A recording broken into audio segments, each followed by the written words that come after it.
Salut, dans cette nouvelle vidéo, on va faire un unboxing et c'est celui du DJR3S. Alors je sais qu'il y a déjà des vidéos qui traitent le sujet, mais bon, je m'étais dit que c'était quand même cool de refaire une vidéo sur ce modèle-là, puisque moi j'ai décidé d'arrêter d'utiliser mon R3 pour diverses raisons, pour passer sur le DJR3S. Allez, on voit ça maintenant.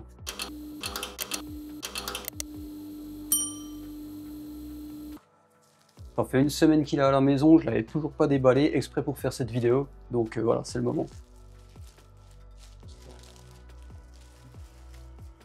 Hop. Alors, j'ai décidé de prendre le DJR3S avec la RC-N3. Pourquoi? Parce que j'ai déjà en fait la RC2, donc du coup j'avais pas besoin de prendre le combo complet, mais je l'ai quand même pris en Flymore combo pour différentes raisons, parce qu'il y a déjà les 3 batteries. Quand on sait qu'une batterie seule ça vaut déjà 150 €, et c'est surtout aussi qu'on a avec le pack là 3 filtres ND, donc ça c'est plutôt cool quoi. Alors comme pour le R3 en fait on retrouve la même housse, donc avec un tissu. Comme j'avais déjà dit sur ma précédente vidéo, c'est vrai que moi j'aimais bien l'ancienne version qu'on avait sur le R2S. C'était pas du tissu, c'était vraiment une espèce de simili, un petit peu comme on retrouve ici. Et au niveau de l'imperméabilité, je trouvais que c'était vachement mieux quoi.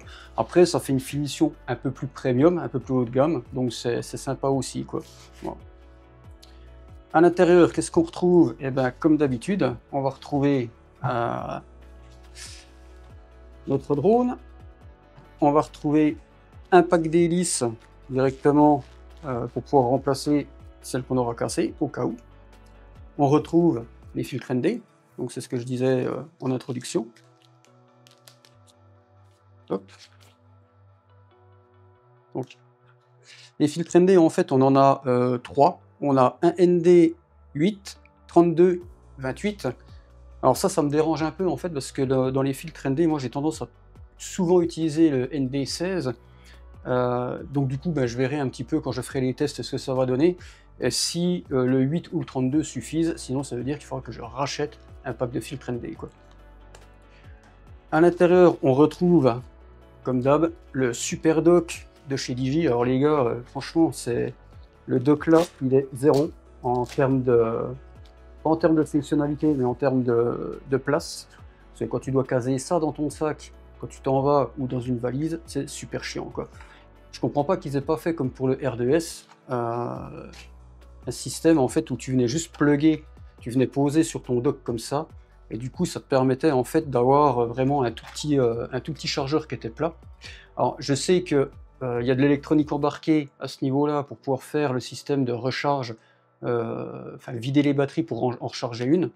Mais c'est vrai que ce dock là, moi je le prends jamais en fait parce qu'il est trop gros. C'est vraiment chiant quoi, donc du coup voilà. Sinon on retrouve les 3 batteries, enfin 2 batteries dans le dock, plus une qu'on a ici dans le drone. Et on va retrouver la radio, donc moi celle-ci je vais pas m'en servir, donc la RC-N3, Focusing 4. Mais là ici je vais pas la déballer, j'en parlerai pas puisque moi je suis sur une RC2. Et du coup c'est vachement mieux parce que tu as directement l'écran sur la radio, ça t'évite de mettre le téléphone à chaque fois. Sinon, qu'est-ce qu'on retrouve d'autre à l'intérieur? On a ici hop, un chargeur USB. Donc le petit chargeur USB là, ça c'est pour pouvoir charger en 100 watts, parce que les batteries là, on en parlera après, mais c'est assez chiant à recharger. On retrouve les deux petits, pareil, câbles USB, adaptateur USB du moins pour mettre sur la RC, pour mettre ton téléphone dessus. Donc là c'est juste l'iPhone. Hop. Ensuite, on va retrouver aussi, comme d'habitude, les petits autocollants Digi et puis le petit manuel, enfin manuel, le guide de démarrage en fait pour démarrer ton drone. Mais ça, moi personnellement, j'en ai pas besoin, j'ai l'habitude avec Digi, donc je rentre. Qu'est-ce qu'on a d'autre sinon? On a fait le tour, il n'y a plus rien dedans. Ok. Alors déjà, si, il y a un truc que j'ai remarqué là. J'ai l'impression qu'on n'avait pas en fait sur la housse du Digi R3, j'ai l'impression qu'on n'avait pas ce système de scratch là, il faudrait que je vérifie. Mais en tout cas là c'est vachement mieux parce que ça évite d'avoir le truc qui se barre dans tous les sens quoi. Je revérifierai quand même pour être sûr que je dise pas de conneries. Allez, on passe à la bête. Donc déjà, avant toute chose, Pourquoi j'ai décidé de passer sur un Digi R3S? C'est très simple. J'ai un Mini 3 Pro, j'ai un Digi R3, et entre-temps, je suis passé aussi professionnel. Donc du coup, le Digi R3 ne me convenait pas en fait au niveau du capteur, au niveau des images, et du coup, il me fallait quelque chose d'un peu plus... je voulais retrouver un petit peu ce que j'avais avec le R2S. Il y avait un capteur d'1 pouce, et la qualité d'image était vraiment autre chose, enfin c'était vraiment autre chose par rapport au R3. Quand on prend le Mini 3 Pro et qu'on prend le R3, en fait, il n'y a quasiment pas de différence puisque c'est exactement les deux mêmes capteurs. Et du coup, c'est pour ça que je suis passé sur le R3. Qu'est-ce qu'on peut dire sur ce R3S? Déjà pour commencer, donc déjà on a un capteur qui est vachement plus gros, quoi. Forcément, on y reviendra après, il a une particularité. C'est pour ça aussi que j'ai choisi ce drone-là. Ce drone, il est comme le R3, il est classé donc normalement en C1. Hop, ouais, c'est ça. Donc il est classé en C1, alors je ne sais pas si on va voir avec la caméra, ici c'est écrit C1 81 dB, donc déjà il est comme le R3, hein, là-dessus il n'y a pas de souci. D'aspect il est exactement comme le R3, à la différence près c'est qu'ici maintenant on a un capteur LiDAR, et ça c'est vraiment top, surtout pour la détection d'obstacles, et ça permet vraiment en fait d'avoir quelque chose qui soit ultra précis, donc ça c'est vraiment top. Au niveau du capteur, c'est ce que je disais tout à l'heure, on a comme d'hab, comme sur le R3, un téléobjectif en 70 mm et on a un grand angle en 24 mm, mais on rentrera un peu plus en détail après. On va retrouver en dessous aussi, comme d'habitude, les capteurs d'obstacles. On va retrouver la petite LED habituelle. On va retrouver ici l'emplacement pour la carte SD et pour le charger. Donc ça change pas, c'est comme le R3. Sinon, dans l'ensemble, c'est exactement pareil, quoi. Il n'y a pas de grande différence, quoi.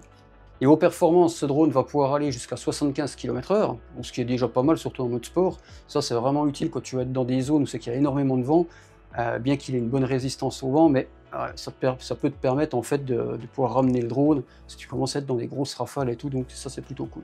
Niveau autonomie, on parle d'à peu près ici 45 minutes, donc ça c'est les données de chez Digi, mais moi je sais que sur mon R3 par exemple, je tenais largement 35 à 38 minutes, donc ce qui est plutôt cool sur un drone comme ça, parce que tu as largement le temps avec 3 batteries d'aller faire plusieurs plans. Tu peux faire quasiment 2 heures de plan sans problème, donc c'est vraiment top. Au niveau de la mémoire interne, c'est là qui va se différencier par rapport au R3 aussi, c'est que dans la mémoire interne du R3S, là où tu n'avais que 8 Go dans la mémoire du R3, tu te retrouves ici avec une mémoire interne de 42 Go. Du coup, c'est vraiment intéressant parce que si ta carte SD, tu n'as pas fait gaffe, elle est pleine, au moins tu vas pouvoir enregistrer dedans. Et du coup, voilà, ça te permet de faire des grosses sessions d'enregistrement aussi, sachant qu'il y a 2 codecs qui te permettent d'enregistrer, en H.265 et en H.264. Donc l'H.265, c'est une méthode de compression qui est beaucoup plus performante que la H.264, mais qui demande un peu plus de ressources au niveau du montage, quoi. Au niveau des caméras, c'est ce que je te disais tout à l'heure, c'est une des principales causes pour lesquelles je suis passé sur le R3S. Tu as le capteur supérieur avec le 70 mm qui sera de 1 sur 1/3 de pouce, et surtout le plus intéressant, ça va être le capteur du 24 mm qui lui en fait va être directement sur du 1 pouce. Donc ça, le 1 pouce, c'est ce qu'il y a vraiment de mieux, enfin, c'est ce que j'avais sur le R2S. Au niveau de l'image, on ressentait vraiment qu'il y avait quelque chose que j'avais perdu en fait avec le R3. Gros avantage d'avoir un capteur 1 pouce, c'est que quand tu vas être dans des basses lumières, ton capteur va absorber beaucoup plus de lumière et tu auras beaucoup plus en fait de détails dans tes images, quoi. En termes de performance, ce capteur-là, c'est un 50 mégapixels. Donc là, 50 mégapixels, c'est ce que tu as quand tu fais du binning. Donc c'est les pixels qui sont multipliés par 4 pour avoir cette résolution-là. C'est un capteur grand angle avec un FOV, donc une ouverture de 84 degrés, ce qui te donne un équivalent 24 mm. Il a une ouverture de f1.8, donc ce qui est plutôt pas mal, très lumineux. L'objectif du dessus, lui, par contre, c'est un 70 mm, avec un capteur qui fait 1 sur 1/3 de pouce. Il a une ouverture de f2.8, donc c'est pareil, c'est quelque chose qui est assez lumineux. Au niveau de la montée en ISO, avec ce drone-là, on peut passer de 100 à 12800 ISO pour de la vidéo en mode normal, donc ça c'est vraiment cool, parce que quand tu as vraiment besoin de monter dans l'ISO, là tu pourras le faire. Quand tu es dans le format D-Log, tu pourras faire 100, 3200 ISO, et quand tu seras en H-Log, tu pourras faire de 100 à 3200 ISO aussi. Au niveau des photos sur le capteur, donc téléobjectif, tu pourras monter de 100 à 6400 ISO, et sur le capteur à 1 pouce, tu pourras monter de 100 à 3200 ISO. Au niveau de la vitesse d'obturation, ben, c'est plutôt cool parce que tu peux monter jusqu'à 1/8 millième. Donc si tu es vraiment dans une zone extrêmement éclairée, tu pourras quand même prendre ta photo parce que l'obturateur va aller assez vite. A l'inverse, tu peux monter jusqu'à un temps de pause de 2 secondes. Dans les environnements qui sont sombres, ça c'est plutôt bien parce que ça va vraiment te permettre d'exposer un certain temps pour pouvoir donner la lumière à ton capteur et faire ressortir ton image. Au niveau des photos, on va être sur du JPEG et sur du RAW. Le format de Digi, c'est du DNG. Donc ça, c'est des formats de photos que tu peux éditer avec Lightroom ou Luminar. Au niveau de la vidéo, tu vas pouvoir prendre de la 4K, donc c'est du 3800 par 2160, et tu vas pouvoir enregistrer jusqu'à 120 images par seconde. Donc ça, c'est vraiment cool. Si tu veux faire des gros ralentis, tu pourras le faire. Sachant qu'à 120 images par seconde, ça donne vraiment un bon gros ralenti, et ça, c'est plutôt cool. Si tu passes en Full HD, tu pourras enregistrer jusqu'à 240 images par seconde, donc là tu pourras faire encore plus gros au niveau du ralenti. Ce qui est bien aussi, c'est comme sur le R3, tu as un mode photo vertical, par contre là tu es limité à 2,7K et tu ne pourras pas dépasser en fait les 60 images par seconde. Au niveau des taux de compression, c'est ce que je te disais tout à l'heure, ce drone là, en fait tu vas pouvoir enregistrer en H.264, donc tes images vont être quand même relativement lourdes, ta vidéo aussi. Et tu as la possibilité de passer en H.265, ce qui fait que tu vas avoir des vidéos et des images qui seront beaucoup plus compressées, donc qui prendront moins de place sur la mémoire interne ou dans ta carte SD. Au niveau du débit binaire, Digi le donne à 130 mégabits par seconde quand tu prends des vidéos en 120 images par seconde. Donc ça, voilà, ça te fait tout de suite des gros fichiers. Donc le 120 images par seconde, c'est bien si tu en as vraiment besoin, sinon tu peux rester sur du 50 images, et là franchement, tes fichiers ne devraient pas être trop gros, quoi. Au niveau de la transmission, on est comme sur le R3 sur de l'OcuSync 4, donc du coup c'est vraiment le dernier standard de chez Digi en matière de transmission. Il faut savoir que l'OcuSync 4, c'est un protocole qui va mélanger du 2,4 GHz, la nouvelle bande de fréquence qui a été autorisée qui est le 5,1 jusqu'à 5,2 et le 5,8 qui est normalement utilisé uniquement pour de la vidéo, de la transmission vidéo en fait. Au niveau de la transmission, le OcuSync 4 transmet les vidéos à la RC N3 ou à la RC2 en Full HD à 30 images par seconde. Donc du coup ça c'est pas mal, surtout quand tu veux enregistrer directement avec Digifly tes sessions pour pouvoir par exemple montrer quelque chose ou autre. Donc ça c'est vraiment top. Au niveau de la transmission, enfin de la portée de transmission, en Europe tu pourras aller jusqu'à 10 km. Tout simplement parce qu'en fait en Europe, ils te demandent, enfin ils sont obligés de brider la puissance des ondes, la puissance d'émission des ondes, donc du coup tu te retrouves seulement sur une portée de 10 km, mais de toute façon c'est pas grave puisque normalement t'es pas censé être à 10 km avec ton drone. Si tu passes en mode FCC parce que tu vas dans un pays US, ou qui est dans le mode FCC, tu pourras aller jusqu'à 20 km. Au niveau des batteries, on est sur des batteries donc, qui sont en Li-ion, donc c'est plutôt cool au niveau d'autonomie, hein, c'est pour ça qu'elles durent aussi longtemps d'ailleurs. On est sur des batteries qui font 4276 mAh, donc du coup il y a une bonne autonomie. Par contre, ce qui est contraignant avec ces batteries-là, c'est qu'il va falloir un chargeur 100 watts si tu veux les charger rapidement. Une batterie, c'est 1 heure à 100 watts. Sinon, je crois que c'est 1 heure et demie au niveau du taux de charge.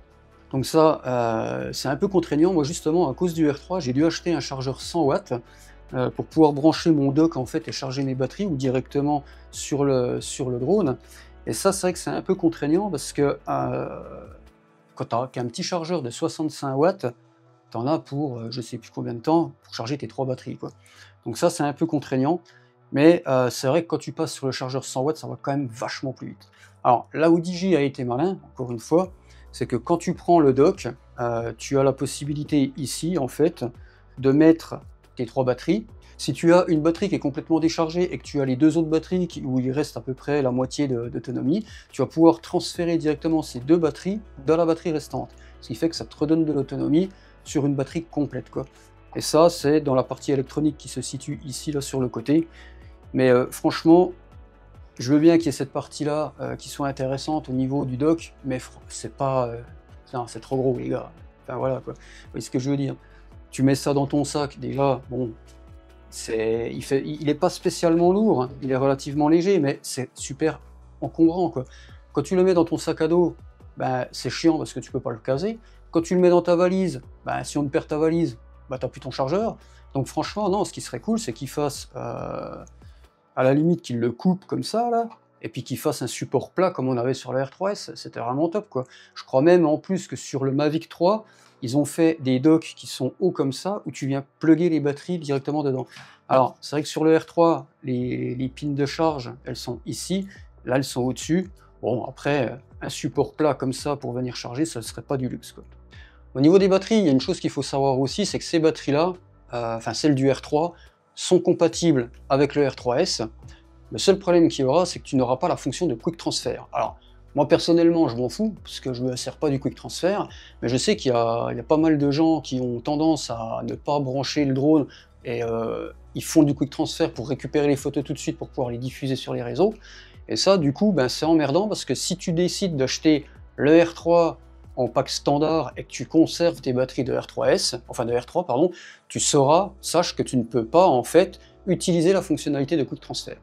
Donc ça c'est un petit peu emmerdant, mais bon après voilà, tout dépend si tu t'en sers ou pas. Moi dans mon cas c'est pas le cas. Sinon qu'est-ce que je peux te dire d'autre sur ce drone? Pas grand chose pour l'instant puisque j'ai pas encore testé, je l'ai déballé devant toi, donc voilà. Je ferai une vidéo pour le test du R3S, ce que j'en pense, dans les conditions lesquelles je l'ai mis, savoir un petit peu comment il s'en sort, tout ça.